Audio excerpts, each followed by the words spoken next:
Allah, Allah, Allah, Allah, ma lana maulan siwa Allah. Ini yang kita bahas. Gimana caranya kita menjadi orang yang mampu ngelaluin hal-hal yang berat, mampu untuk woles, mampu untuk berani, mampu untuk ngambil pilihan-pilihan yang sulit dengan modal ats-tsiqah billah, percaya kepada Allah Subhanahu wa taala. Seperti kita percaya kepada makhluk, kalau bisa lebih bagus lebih daripada itu. Kayak tadi saya percaya ke teman saya, akhirnya jalan, saya percaya kenapa? Dia guide yang handal. Pas misalnya kita ke satu kota yang kita nggak hafal jalannya, didampingin sama dia. Bahkan kalau udah jalan sama dia, kita udah nggak perlu pakai Google Map. Kenapa? Jalan dia itu lebih akurat daripada Google Map kadang-kadang. Kadang-kadang kan Google Map juga dia ngasih jalan yang mungkin udah belum diupdate, ternyata jalan itu udah ditutup. Kenapa ditutup? Lagi ada acara pengantenan. Google Map tahu? Nggak tahu.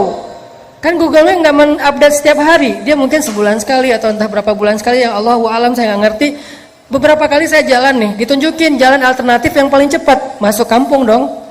Dan jalannya kecil tapi cepat, motong gitu. Oke, saya ambil nih naik mobil. Ternyata ditutup, jalan itu ditulis ditutup sementara, ada acara ngantenan. Akhirnya harus mundur lagi, malah lebih lama sampainya daripada ngambil jalan biasa. Kenapa? Dia nggak update.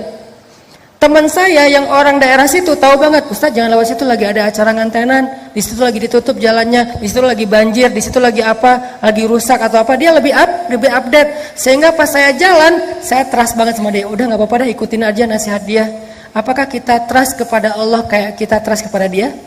Sehingga ketika Allah mengatakan jangan yang ini buat bikin kamu celaka, ini aja jalan yang lurus, ini aja jalan syariat, ini aja jalan yang baik, yang bahagia. Kita memilih jalan yang dipilih oleh Allah karena kita percaya Allah lebih tahu yang mana yang paling baik buat kita. Allah yang lebih update perubahan dinamika dalam kehidupan kita ketimbang diri kita sendiri. Allah lebih update, bukan hanya update, Allah lebih tahu masa depan yang bahkan belum terjadi.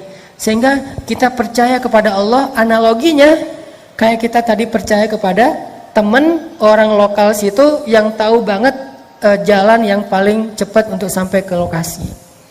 Ini namanya ats-tsiqah billah. Gimana membangun ini supaya kita bisa ngejalanin hidup lebih mantap? Gimana ngebangun ini biar kita nggak gampang galau? Gimana ngebangun ini kalau kita lagi sedih berat? Salah satu penyebab sedih berat itu misalnya saya pernah nanya kayak kuesioner gitu, apa yang bikin teman-teman paling galau? Salah satu jawabannya, yang bikin kita paling galau musibah terbesar itu Ustadz diputusin pas lagi sayang-sayangnya.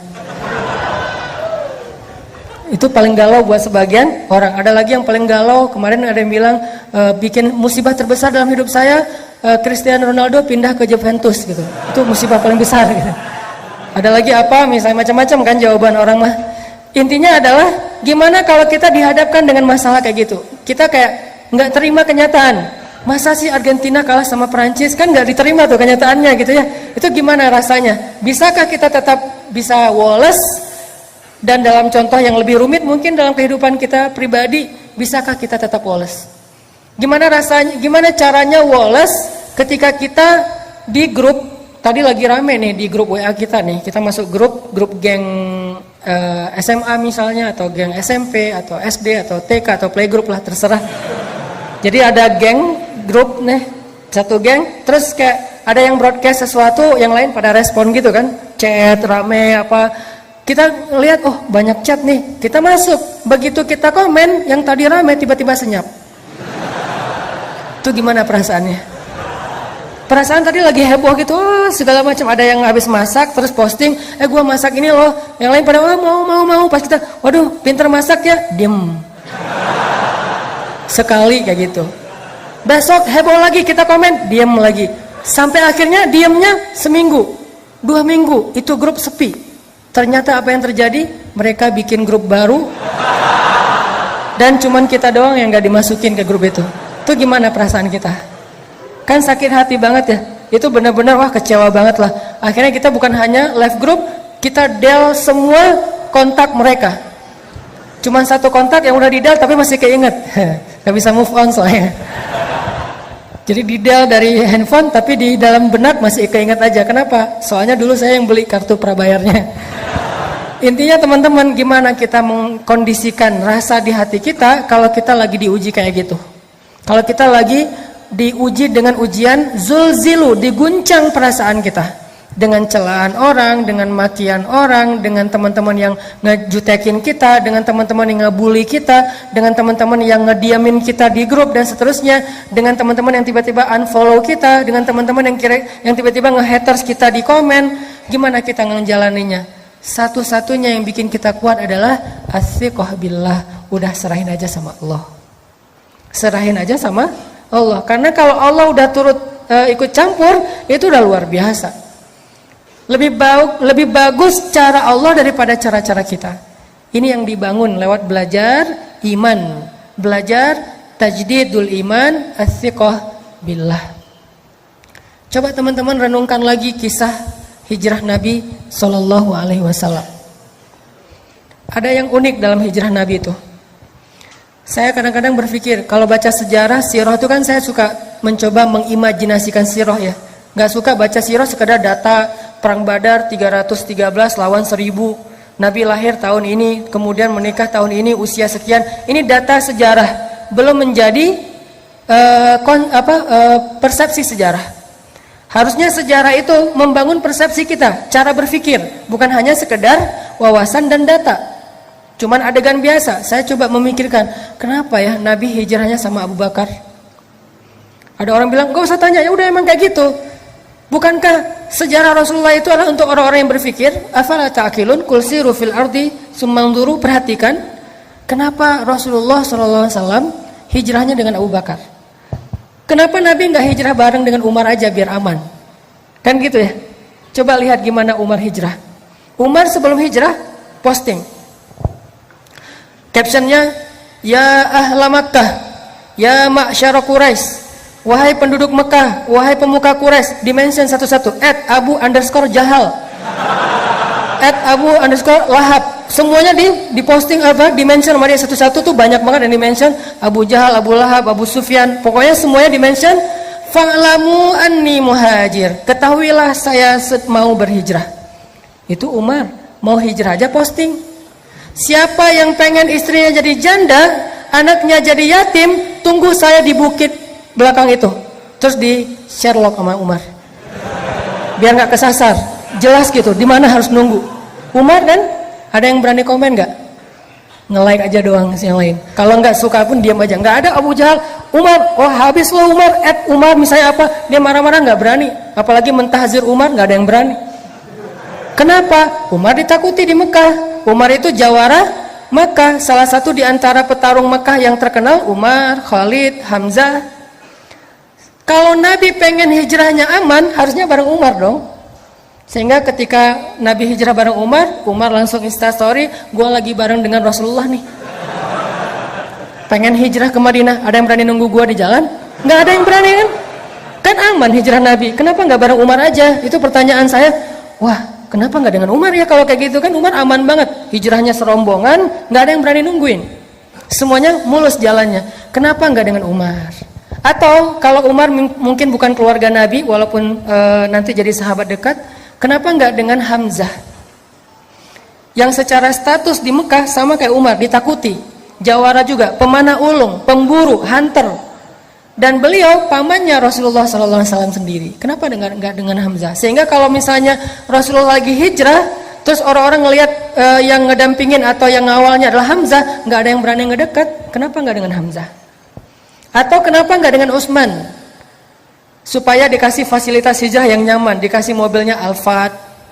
Kemudian nanti di perjalanan di rest area itu pilih rest area yang paling bagus, ada bisnis lounge-nya, bisa duduk nyaman, nggak perlu susah-susah, nggak akan kehujanan, nggak akan kepanasan. Karena Utsman orang kaya, kenapa nggak dengan Utsman?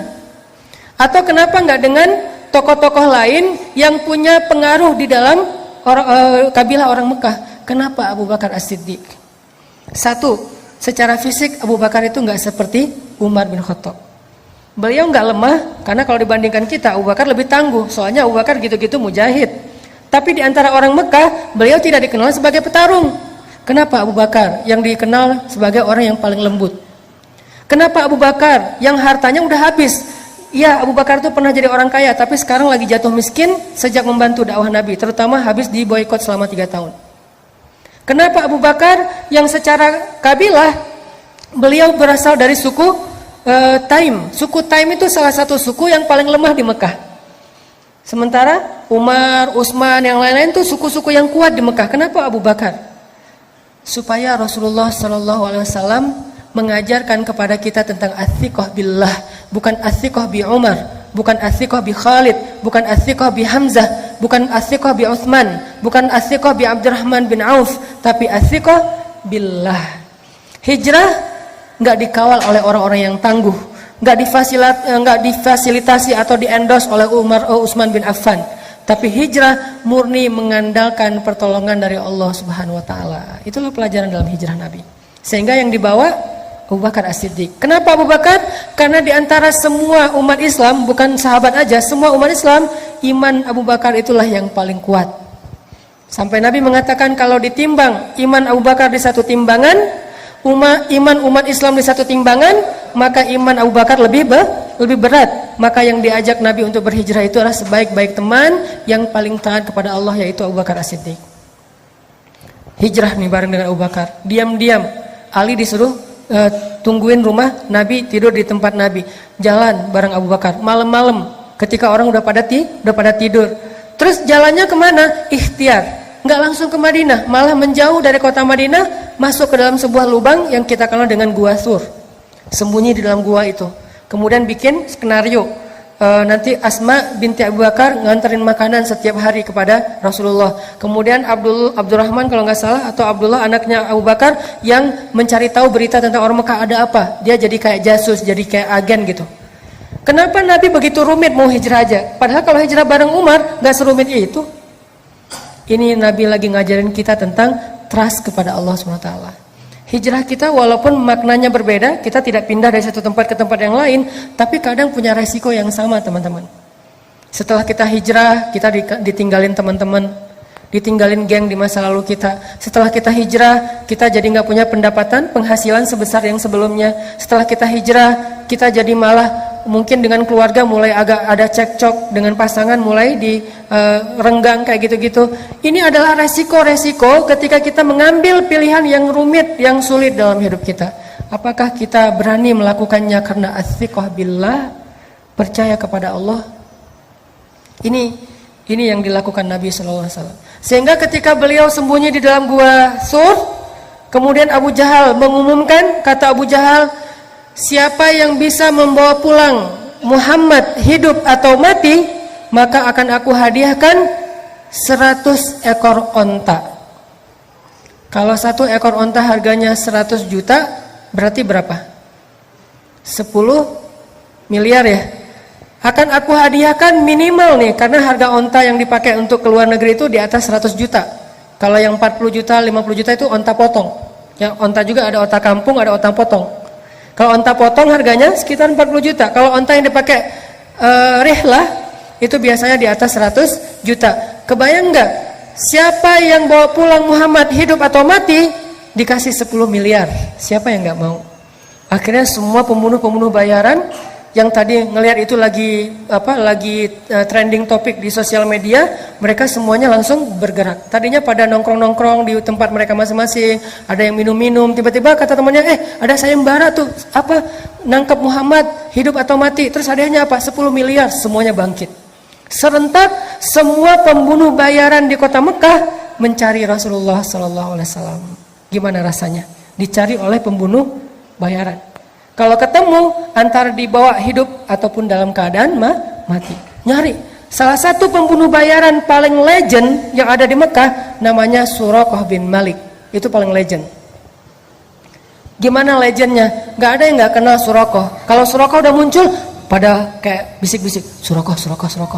Kenapa? Saking legendnya. Suraqah dekat, ada yang foto diam-diam. Wah, gue bareng Suraqah, padahal Suraqah juga nggak tahu apa-apa gitu ya. Saking pengen nambah followers misalnya, wah gue ketemu pembunuh bayaran yang paling legend. Kayak kalau selama ini mungkin ada beberapa yang dulunya pernah jadi ketua mafia, ketua geng, ketua preman di beberapa daerah, terus udah hijrah, udah taubat, dianggap sebagai legend kan, kadang-kadang wawancara gitu. Walaupun udah taubat, kalau dia datang ke sebuah warung kan langsung hening tuh warung. Kenapa? Wah, ada fulan misalnya gitu kan ya. Akhirnya pada kayak respect gitu, kayak segan misalnya. Itulah Suraqah. Terkenal sebagai pembunuh bayaran paling legend di kota Mekah. Dia tahu jejak banget. Dia pembaca jejak. Dia bisa tahu nih jejak udah berapa lama ngelewat jalan ini.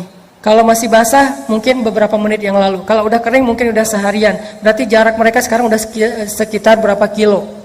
Bahkan Suraqah bisa tahu jejak onta atau kuda yang di atasnya itu laki-laki atau perempuan. Orang dewasa atau anak-anak. Duduknya normal atau meronta-ronta sebagai tawanan perang. Dia bisa tahu jejaknya acak, hancur atau jejaknya rapih. Jadi kalau di atasnya meronta-ronta jejaknya agak acak gitu. Jadi dia bisa tahu banget dan kemana arahnya, sehingga kalau Suraqah udah keluar dari sarangnya sulit untuk selamat dari pengejaran Suraqah. Itu sama lebih dahsyat daripada mungkin anjing pelacak atau siapa yang jago-jago kayak gitu. Ini Suraqah. Wah, Suraqah heboh kota Mekah. Suraqah mencari Muhammad. Jadi trending topik di Twitter semuanya ngomongin Suraqah nyari Muhammad, Suraqah nyari Muhammad. Semua orang heboh, viral di mana-mana.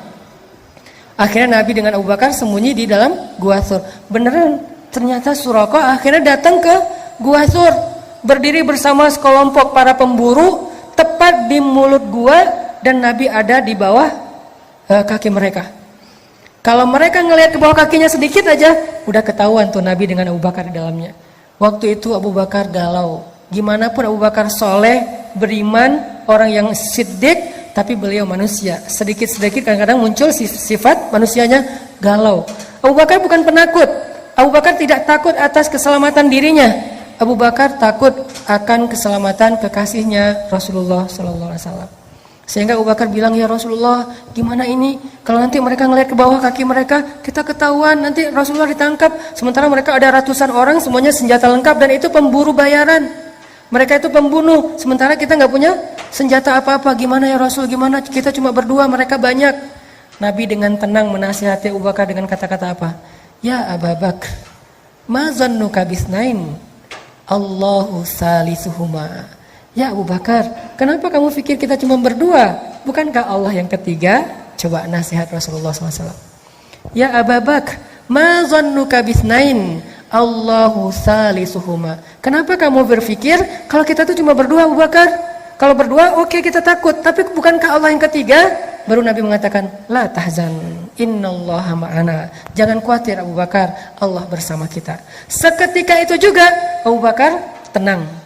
Ala bidzikrillah. Ini arti dari ayat tersebut. Ala bidzikrillahi tatma'innul qulub. Bukankah ketika kita mengingat Allah hatinya harusnya menjadi tenang? Itu ciri orang yang beriman. Ketika kita galau, tenang aja ada Allah. Tenang, berarti masih beriman.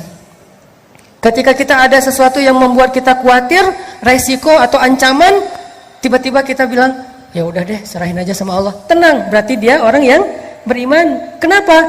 Innamal mu'minun idza dzukirallahu wajilat qulubuhum wa idza tuliyat 'alaihim ayatuhu zadathum imana wa 'ala rabbihim yatawakkalun. Orang beriman kalau disebut nama Allah langsung tergerak hatinya untuk makin mantap. Wajilat itu hatinya bergairah kembali. Yang tadi itu udah kayak udah mau mati tuh, hatinya udah lemah, tiba-tiba bergairah lagi. Detak jantungnya udah mulai normal lagi. Kenapa? Ada nama Allah. Terus kalau dibacakan ayat-ayat nasihat, misalnya la tahzan innallaha ma'ana, terus ayat yang lain tabarakalladzi biyadihil mulk, dan seterusnya, dia bertambah zadatuhum imana, makin yakin sama Allah. Hasilnya apa? Wa ala rabbihim yatawakkalun. Ya udah, serahin aja deh sama Allah. Itu mukmin. Sehingga Abu Bakar awalnya galau dikit terhadap keselamatan Rasulullah. Rasulullah mengatakan, ya Abu Bakar, ma zannuka bisnain, Allahu salisuhuma. Kenapa kamu pikir kita cuma berdua, Abu Bakar? Kan ada Allah yang ketiga. La tahzan, innallaha ma'ana. Enggak usah khawatir Abu Bakar, Allah bersama kita. Langsung tenang Abu Bakar. Inilah teman-teman yang disebut dengan athiqah billah. Bisakah adegan ini kita terjemahkan dalam kehidupan kita sehari-hari? Dalam semua masalah kita, pilihan hidup, kemudian rasa tidak nyaman di dalam hati, kekhawatiran kita tentang masa depan, ketika kita lulus kuliah mau kerja apa, ketika kita mungkin dikeluarkan dari sebuah pekerjaan, atau kita harus memilih resign duluan karena nggak cocok dengan pekerjaan itu, atau yang sekian banyak. Apakah kita bisa diingatkan dengan nama Allah oleh seseorang, pasangan mungkin, teman mungkin?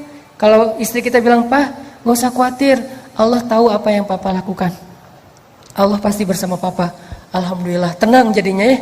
Teman kita bilang, "Udah tenang aja bro, serahin aja sama Allah." Alhamdulillah, saya serahin aja sama Allah. Itulah mukmin, dan itulah orang yang nanti di akhirat akan termasuk di antara 70.000 orang di antara hamba Allah yang masuk surga bighairi hisab wala azab.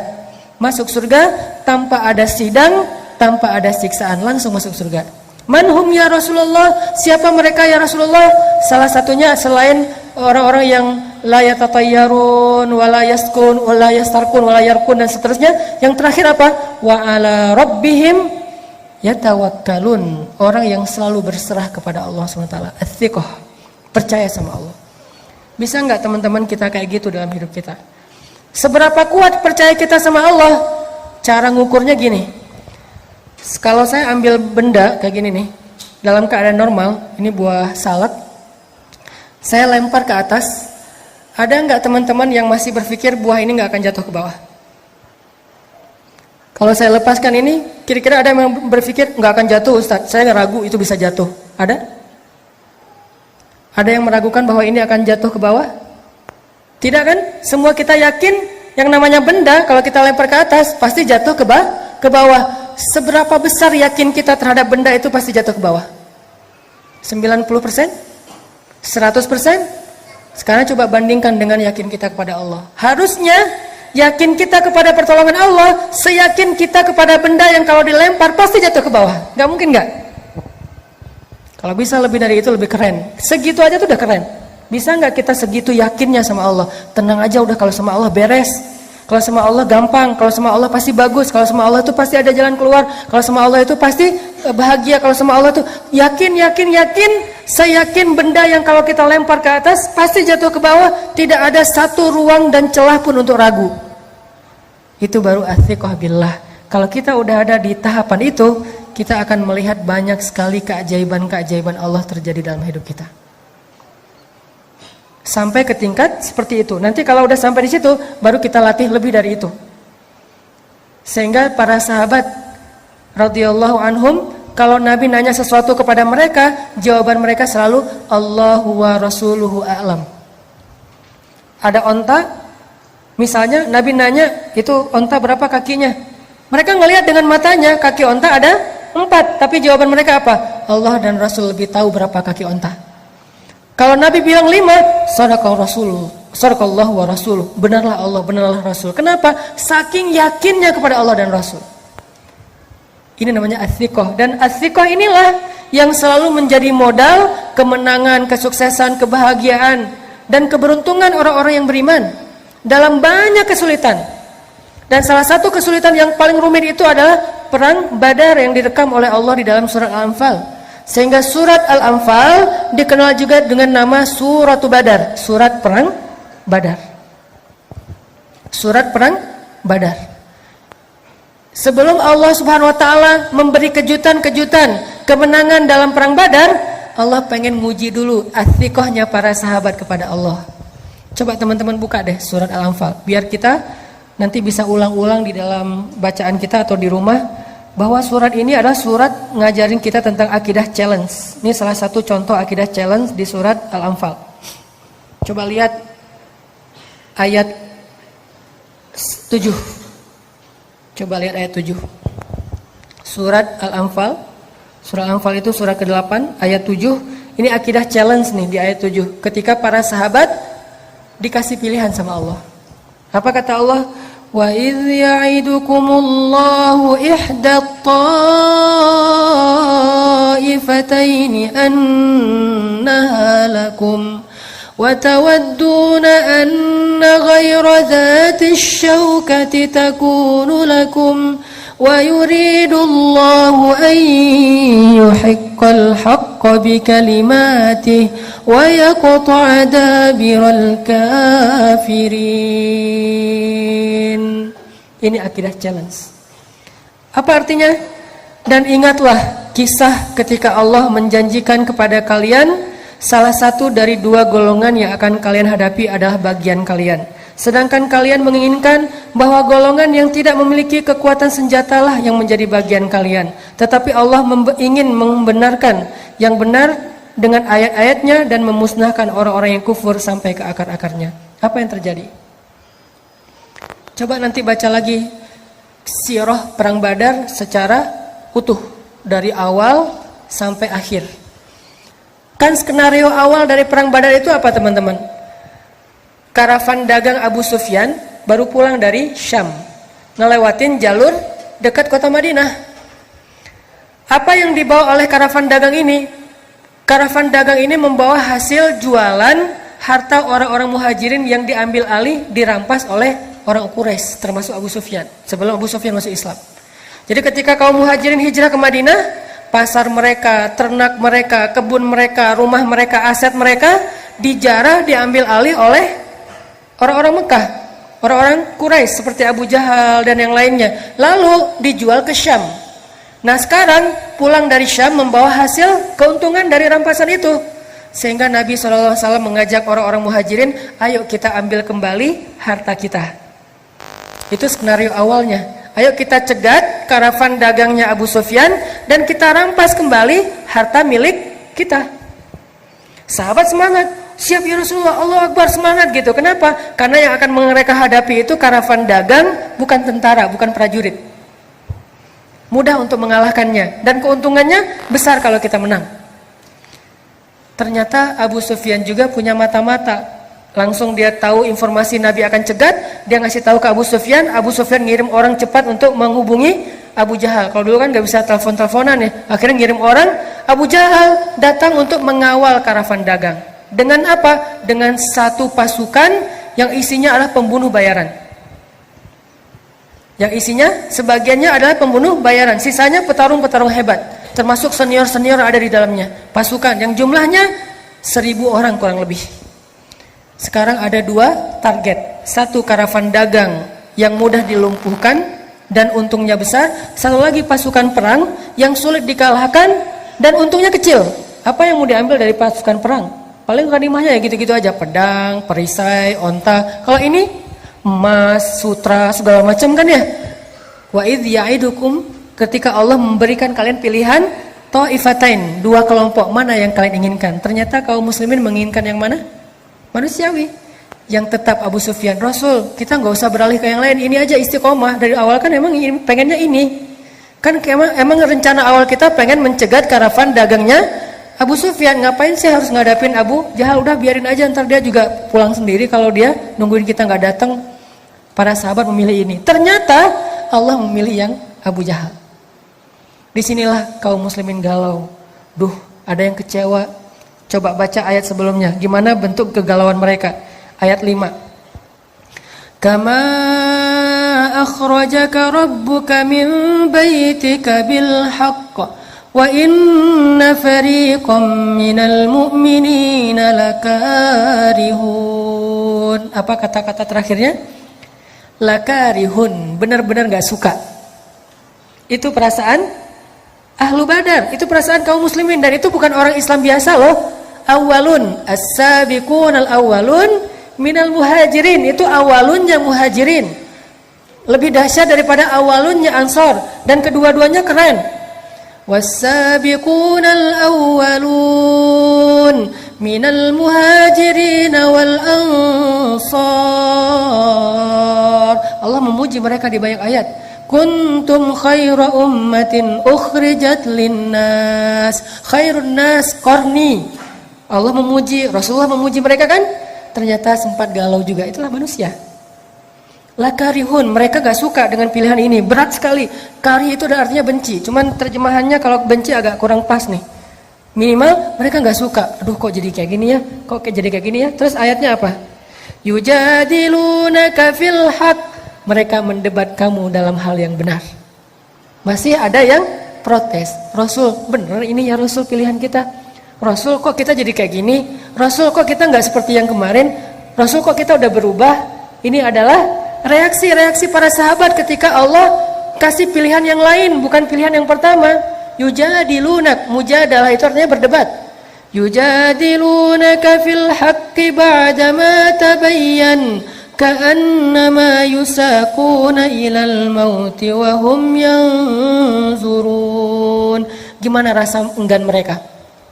Mereka protes kepada Nabi, kemudian seolah-olah mereka seperti orang yang dihalau kepada kematian dan mereka melihat malaikat kematian itu atau malaikat maut. Ini kan sebuah gambaran ya, gimana beratnya kaum muslimin terhadap pilihan ini. Kayak orang dibawa ke satu tempat mau dieksekusi mati.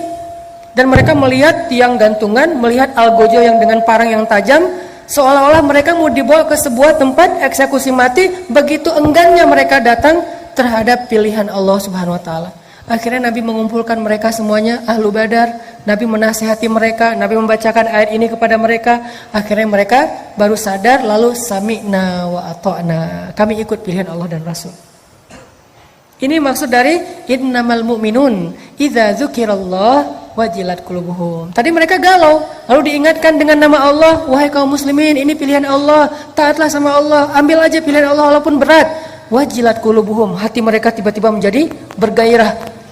Wa idza tuliyat alaihim ayatu zadatuhum imana, bertambah iman mereka. Wa ala rabbihim yatawakkalun. Akhirnya mereka berserah kepada Allah. Ya udah kami ikuti cara Allah, sami'na wa ata'na. Hasbunallah wa ni'mal wakil. La haula wa la quwwata illa billah. Itu yang terjadi kepada ahlu Badar. Allah mau nguji dulu, mereka sikoh enggak sih sama Allah? Buat apa sih Allah ngetes kayak gitu? Karena Allah pengen ngelihat siapa yang benar-benar yakin kepada Allah, siapa yang ragu-ragu. Kalau ragu-ragu, Allah nggak akan tunjukkan keajaiban kepada mereka. Kenapa perang Badar banyak keajaiban? Karena perang Badar diikuti oleh orang-orang yang sudah teruji sikohnya kepada Allah Subhanahu Wa Taala. Udah teruji, walaupun galau lagi, terus balik lagi. Galau lagi itu manusiawi. Dia imannya Yazid wa Yankus. Ketika Yazid mantap, ya tawakkalun. Ketika Yankus mempertanyakan, yujadilun. Kenapa gini, kenapa gini, kenapa gini. Tapi cepat recovery-nya, balik lagi. Itulah kita. Udah mantap nih, saya akan hijrah. Pas udah hijrah, kenapa setelah hijrah hidup jadi gini-gini amat ya? Galau kan? Diingatin lagi, emang kayak gitu. Bukan kita doang yang ngerasain, orang sebelum kita yang lebih soleh ngerasain juga. Oh gitu, ya udah mantap lagi. Besok ada ujian, tapi kok nggak selesai-selesai ya ujiannya. Terus diingatin lagi, kuat lagi. Gitu aja terus iman kita teman-teman. Yazidu wayangkus, zail, tergelincir, balik lagi, tergelincir, balik lagi. Hati kita yuqallibu dzatal yamin wa dzatal shimal. Dia kadang-kadang ke kanan, kadang-kadang ke kiri. Itulah butuhnya tajdidul iman sepanjang perjalanan hidup atau sepanjang perjalanan proses hijrah. Harus diperbaharui. Salah satu cara memperbaharui iman, duduk dalam majelis-majelis nasihat dari ulama. Kita nggak harus hafal apa yang disampaikan ustaz. Kita nggak harus hafal ayat-ayatnya, hadis-hadisnya. Minimal tambah iman, liyazdadu imanan ma'a imanihim. Setelah kita mendengarkan nasihat itu, baru nanti mantap lagi nih. Sahabat juga galau, sekelas muhajirin awalun aja galau. Akhirnya berangkat.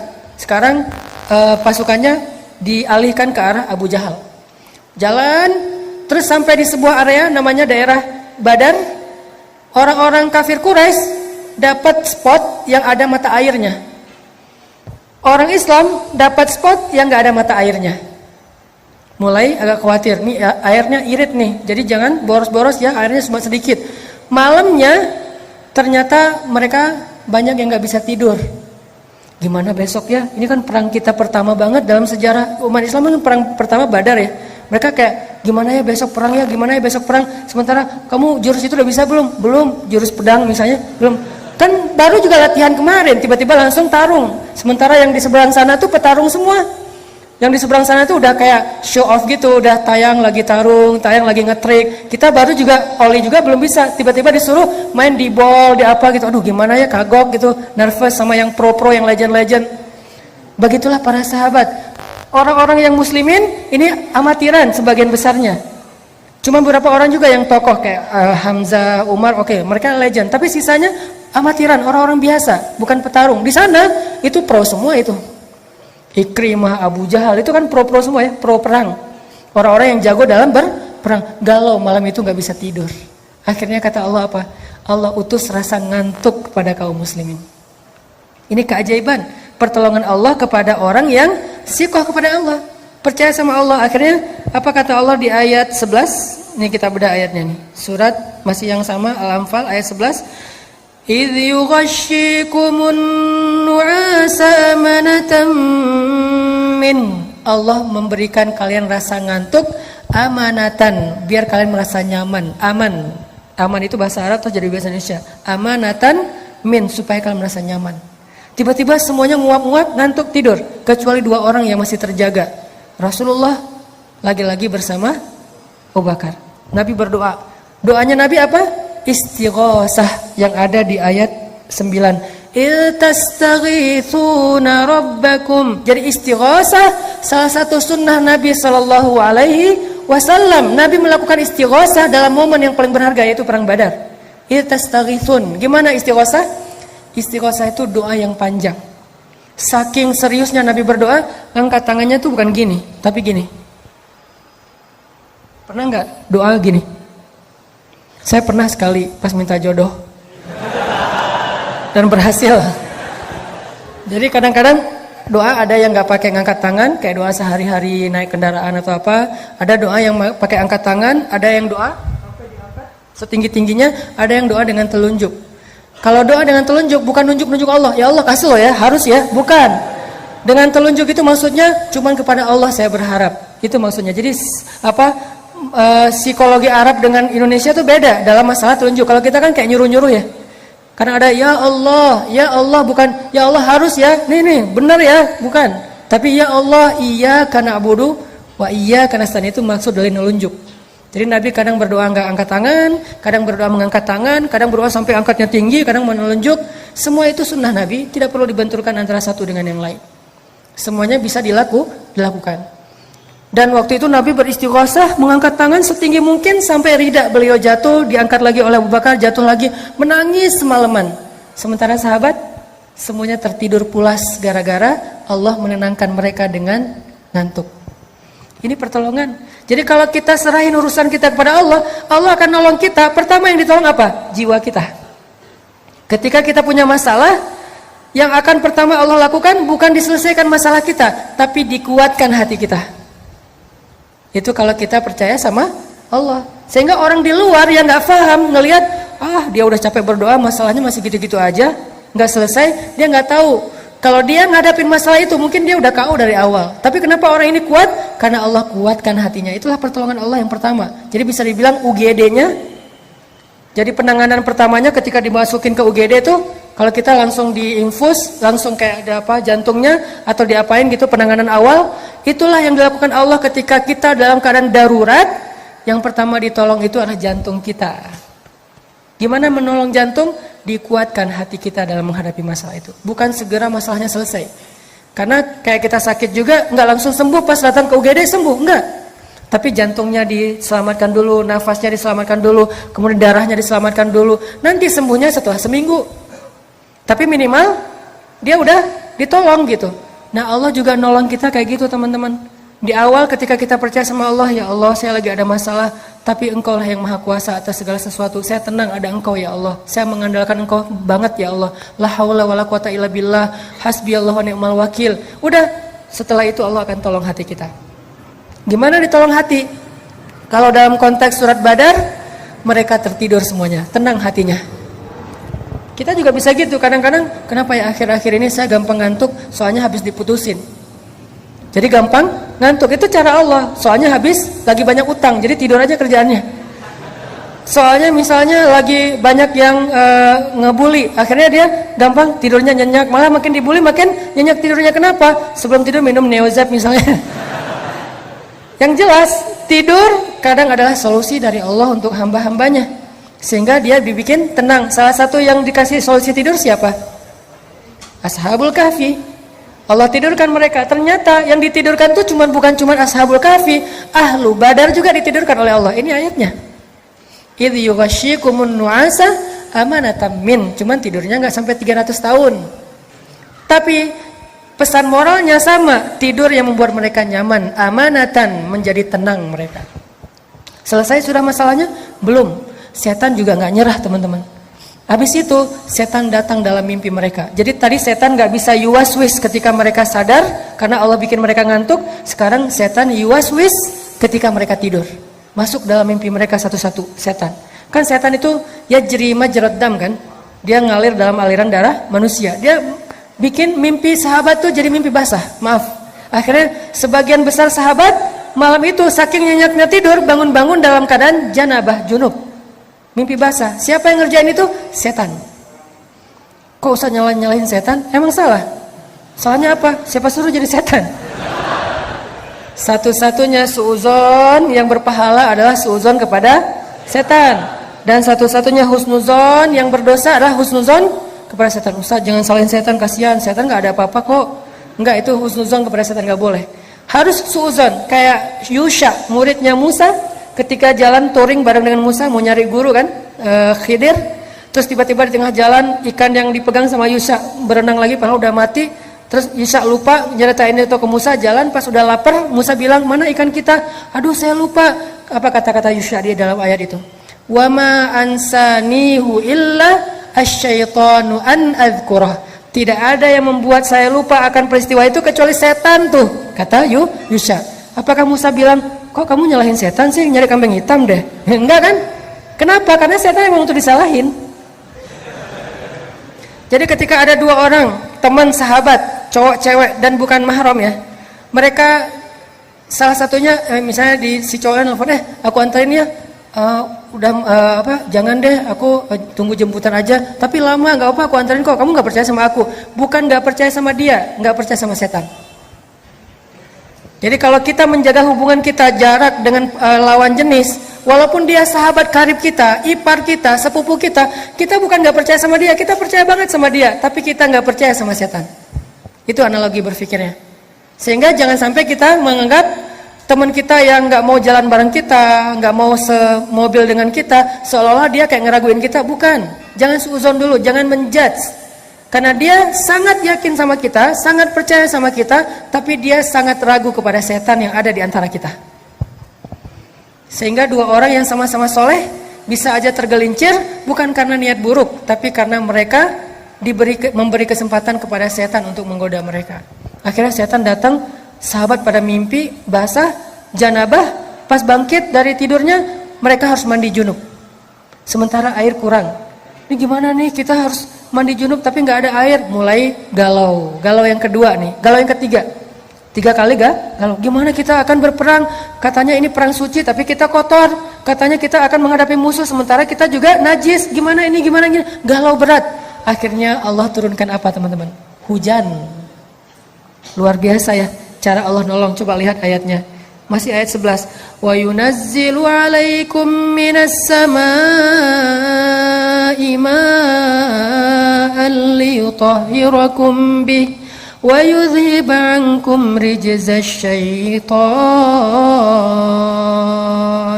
Allah turunkan air dari langit sehingga para sahabat tiba-tiba langsung bisa mandi janabah di bawah hujan. Dan mereka bertakbir, Allahu Akbar, Allahu Akbar. Dan hujan itu anehnya lokal banget. Cuman di campnya para sahabat doang. Camp seberang tuh nggak hujan. Yang camp seberang gini aja. Kok di sana hujan sih? Yang di sini hujan, di sana kering. Itu kayak gitu banget cara Allah ngasih rezeki ya. Keajaiban ini muncul gara-gara dari awal mereka sudah lulus ujian ats-tsiqah billah. Jadi kalau kita memulai satu urusan kita dengan tsiqah billah, udah serahin aja, lika-likunya tuh Allah ya akan ngasih kejutan. Banyak banget kejutan-kejutan indah. Udah selesai di situ belum? Udah pada mandi, udah pada segar, malah lebih segar daripada sebelum tidur gitu ya. Udah segar banget.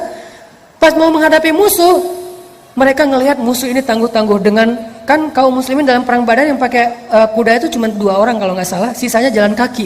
Sementara musuh sebagian besarnya pakai kuda dan onta. Pakai perisai, pakai baju besi, pakai pedang yang lebih panjang, lebih gede daripada kaum muslimin. Kan gentar juga nih ngelihat musuh yang gagah-gagah. Gagah-gagah juga ya. Akhirnya apa? Allah tolong lagi. Tiba-tiba pas mereka ngelihat ke langit, mereka ngelihat barisan cewek-cewek. Maaf, bukan. Barisan malaikat. Barisan malaikat berbaris di langit. Jangan lihat ke atas. Saya aja yang udah punya pasangan. Insya Allah aman. Ntar gak dibukain pintu. Ternyata pas ngeliat ke langit, itu udah banyak barisan malaikat. Jadi menurut saya, perang Badar yang paling benar itu logikanya bukan 300 lawan 1000. Karena kaum muslimin itu bukan 300 orang. 300 orang plus 1000 malaikat. Jadi perang Badar itu yang benar adalah 1300 lawan 1000. Karena ditambah malaikat. Sebetulnya satu malaikat juga cukup loh kalau kita mau berpikir logis ya. Allah ngapain sih banyak-banyak, ngirim satu aja udah cukup lah. Untuk ngalahin musuhnya cuma dihembus aja kan habis ya. Kenapa sampai 1000? Karena tujuan malaikat diturunkan bukan cuma untuk membunuh musuh, tapi menenangkan kaum muslimin. Kayak gitu banget kan Allah memperlakukan orang yang beriman. Dikirim 1000 malaikat yang turun berduyun-duyun, pakai ikat kepala hijau, kemudian pakai jubah putih, kemudian mereka menyambar dengan cepat seperti angin, sehingga kaum muslimin ngeliat, perang belum mulai kok udah pada duluan sih. Malaikat duluan yang jalan. Aktif banget nih malaikat gitu ya, luar biasa. Sehingga kaum muslimin ya udah deh, ngopi-ngopi dulu kalau bahasa kita ya. Udah duluan malaikat aja kalau bahasa kita nih. Jadi intinya kayak gitu banget Allah memperlakukan kaum muslimin. Kenapa? Athiqah billah. Pokoknya udah serahin aja sama Allah, hidup kita bakalan nyaman banget. Didoain malaikat, ditolong malaikat, disupport sama malaikat, di like sama malaikat, di repost sama malaikat, di mention sama malaikat dalam analogi sosial media kita. Itu banget kalau kita percaya sama Allah. Tapi begitu kita athiqahnya berganti kepada logika, kita lebih yakin kepada hitung-hitungan matematika kita, maka hilanglah semua peluang kita untuk melihat keajaiban dalam hidup kita. Bisa dibilang perang Badar itu hampir kaum muslimin tuh gak ikut perang. Cuman dikit doang perangnya, sisanya malaikat yang sebetulnya berperang. Coba nanti baca kisah perang Badar dari angle musuh. Jadi yang dibaca jangan cuman versi orang Islamnya, jangan cuman versi riwayat kita. Coba baca Nat Geo-nya mereka deh. Nat Geo-nya musuh. Ternyata menurut musuh-musuh yang nantinya akhirnya masuk Islam, mereka bilang, alhamdulillah saya selamat hari itu. Itu kejadian luar ngeri banget. Waktu itu saya berada di pasukan musuh, saya belum dapat hidayah. Ketika kita akan berperang dengan kaum muslimin, yang kita lihat itu bukan kaum muslimin, tapi deretan makhluk yang memakai ikat kepala hijau. Mereka turun dari langit menyambar kami. Tiba-tiba saya menutup kepala dan mata saya hanya mendengar teriakan teman-teman saya yang dipenggal oleh para malaikat. Ketika saya membuka mata saya melihat tubuh teman-teman saya sudah terkapar di atas tanah. Itu kerjaan siapa? Bukan kerjaan kaum muslimin, malaikat. Kaum muslimin datang udah beres. Aduh, beres. Beres nih, diberesin sama malaikat. Kenapa? Athiqah billah. Percaya aja sama Allah, beres. Gak ada yang sulit kalau Allah udah ikut campur. Inilah pentingnya kita ngandelin Allah dalam masalah kita, dalam hidup kita, dalam hajat-hajat kita, dalam cita-cita kita. Saya punya cita-cita secara pribadi dalam urusan dakwah, yang 3 tahun yang lalu orang menganggap itu berlebihan. 3 tahun yang lalu orang menganggap itu nggak mungkin. Salah satunya adalah gimana menghijrahkan teman-teman motor. Kalau dulu namanya geng motor, kalau sekarang udah jadi ormas. Gimana pemerintah juga nggak bisa segala macam. Alhamdulillah bukan karena saya hebat, karena Allah terlibat. Akhirnya Allah bujuk hatinya, Allah ikat hatinya, tiba-tiba mereka jadi senang kepada masjid, senang kepada ilmu, senang kepada taklim. Itu kenapa? Karena kita melibatkan Allah. Program pemerintah kalau nggak melibatkan Allah susah. Program sosial nggak melibatkan Allah susah. Gimana pun teorinya rumit. Pemerintah bikin regulasi apa segala macam untuk masalah sosial apa susah. Termasuk nanti mempersaudarakan 2 supporter bola yang sering tarung, itu nggak cukup dengan program pemerintah, nggak cukup dengan program dari PSSI, nggak cukup dengan program Menteri Sosial, harus pakai program dakwah. Kenapa? Di dalam program dakwah lah Allah terlibat. Dan mereka semuanya punya hati, dan yang memegang hati mereka itu jemari-jemari Allah. Jadi kalau pengen hati mereka diikat, fa'allafa baina qulubikum fa'asbahtum binikmati ikhwana. Caranya gimana? Wal takum minkum ummatun yad'una ilal khair wa ya'muruna bil ma'ruf wa yanhauna 'anil munkar. Lewat dakwah itu keajaiban terjadi. Jadi saya percaya banget nih, antara beberapa supporter bola di Indonesia yang selama ini mungkin sering ada masalah, bisa diikat hati mereka bahkan jadi ikhwana, bersaudara dengan media dakwah. Kenapa? Di dalam media dakwah itu Allah terlibat untuk menggenggam hati hamba-hambanya. Buktinya Berapa ratus tahun orang-orang Aus dengan Khazraj berperang di Madinah. Tiba-tiba datang Nabi, dengan izin Allah mereka menjadi Ansor.